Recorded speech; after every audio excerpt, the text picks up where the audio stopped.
तेरे बगैर किसी चीज़ की कमी तो नहीं, मगर तबीयत फिर भी उदास रहती है। Hello friends, this is me Shaukat Ali Lohar and you are watching my YouTube channel Shaukat Ali Lohar official. Friends, एक कहानी है जिसको गौर से सुनिएगा। एक अंग्रेज़ हैं जिनका नाम है डॉक्टर सैमुअल जॉनसन। उन्होंने एक किताब लिखी जिसका नाम था रासिलास। अब रासिलास में क्या होता है कि एक उन्होंने आर्टिफिशियल हेवन है, आर्टिफिशियल पैराडाइज है, उसका एक नक्शा बनाया और उसमें उन्होंने उसका नाम दिया हैप्पी वैली।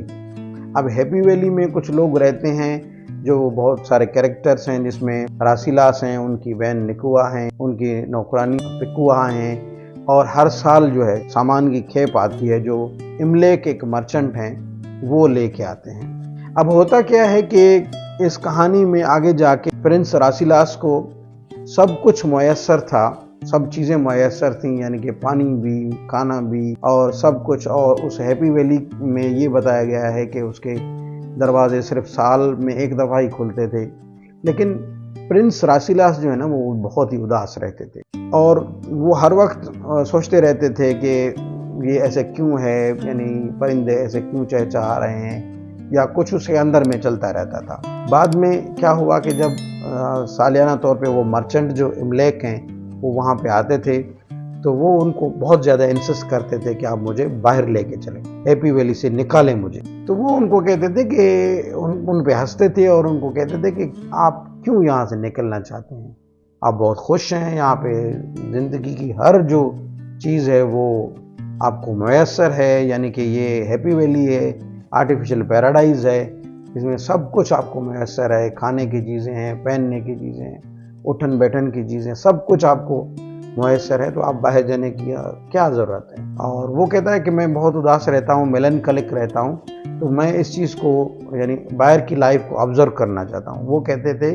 कि आप बाहर ना चलें, बाहर बहुत दुख हैं, बहुत परेशानियाँ हैं, बहुत ट्रबल्स हैं। वो कहते थे ये दुख, ट्रबल, परेशानियाँ क्या हैं, मैं उनको देखना चाहता हूँ, उनको विटनेस करना चाहता हूँ या उनको एक्सपीरियंस करना चाहता हूँ। फिर एक दफ़ा जब वो मर्चेंट वहाँ पे आते हैं तो ये उनकी बात मान लेते हैं और ये पहले से तैयार होते हैं, तो प्रिंस रासिलास उनके साथ चले जाते हैं और उसके साथ साथ उनकी बहन जो निकुआ है वो भी चली जाती है और नौकरानी पिकुआ वो भी उनके साथ जाती है।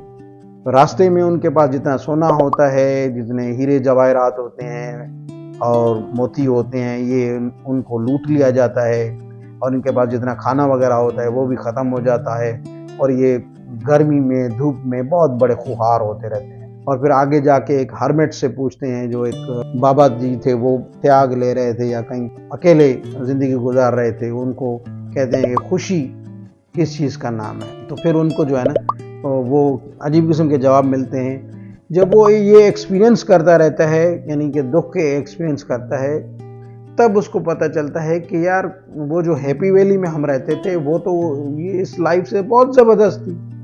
वो जो उनका मर्चेंट उनके साथ था कुछ वक्त तक, उन्होंने कहा कि मैंने तो आपको पहले ही बताया कि आप वहाँ पे सुख में रहते थे, आप यहाँ पे क्यों आए, आप खुद आए हैं, आप इस चीज़ को मुसीबत। जी हाँ दोस्तों, मैं बात कर रहा हूँ एक ऐसी जगह की जहाँ पे आप रहते हैं जो बहुत ख़तरनाक है, जो आपकी कामयाबियों की, आपकी कामरानियों की, आपकी अचीवमेंट की दुश्मन है।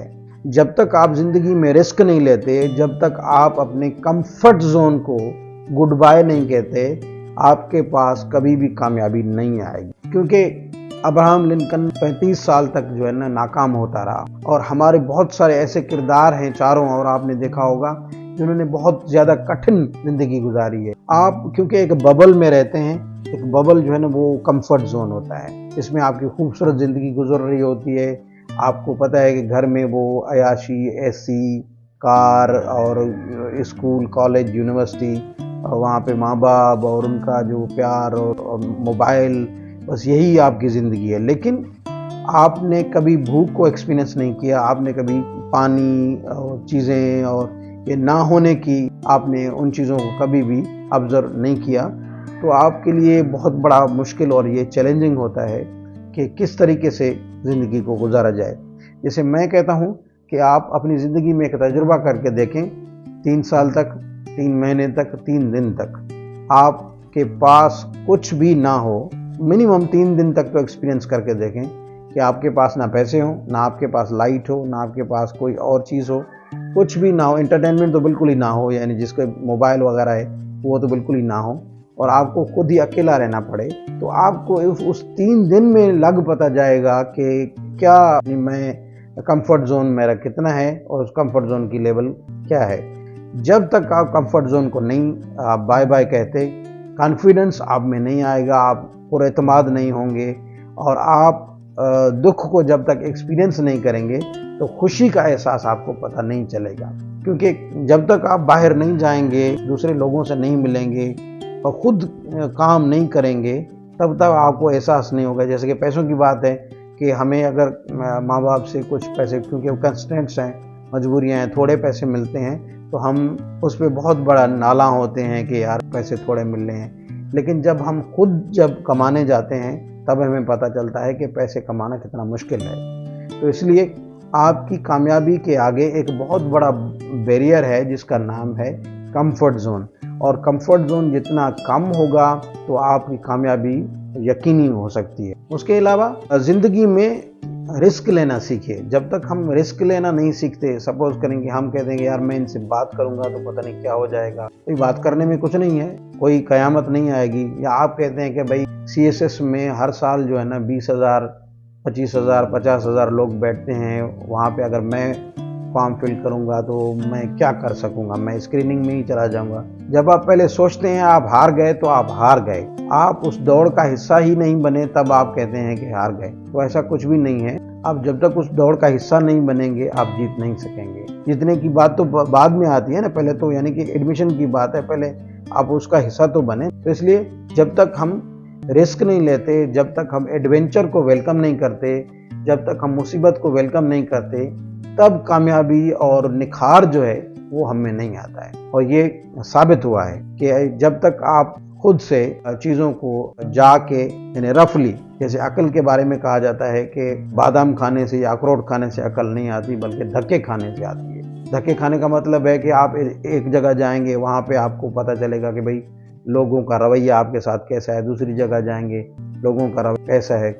तो ये रवैये बहुत सारे इकट्ठे होके एक यकजा होते हैं और इस पे आपका तासुर क्या बनता है और आप कैसे आगे जाते हैं। तो कामयाबी तभी होती है जब इन रवैयों को हम फॉरबियरेंस में और पेशेंस में तब्दील करते हैं, और फिर इन सब चीज़ों का जवाब जो है ना हम अपनी कामयाबी से देते हैं। कि सब कोई वाह वाह करता है कि हाँ भाई ये बच्चा जो है ना ये तो बहुत बड़ा पढ़ता था, कमिटेड था। ये पहले तनकीद करेंगे, क्योंकि लाइफ में आपने देखा है कि नेल्सन मंडेला ने भी जदोजहद की और वो कामयाब हो गया, उसका नाम हर कोई लेता है। लेकिन यासिर अराफात को कम ही लोग याद करते हैं। 40 साल तक वो लड़ता रहा लेकिन फ़लस्तीन आज़ाद नहीं हो गया, उनकी ज़िंदगी ख़त्म हो गई। उसकी जदोजहद तो वहाँ पे है ना, तो उसको तो हम अनकोट नहीं कर सकते, उसको तो हिस्ट्री से नहीं निकाल सकते।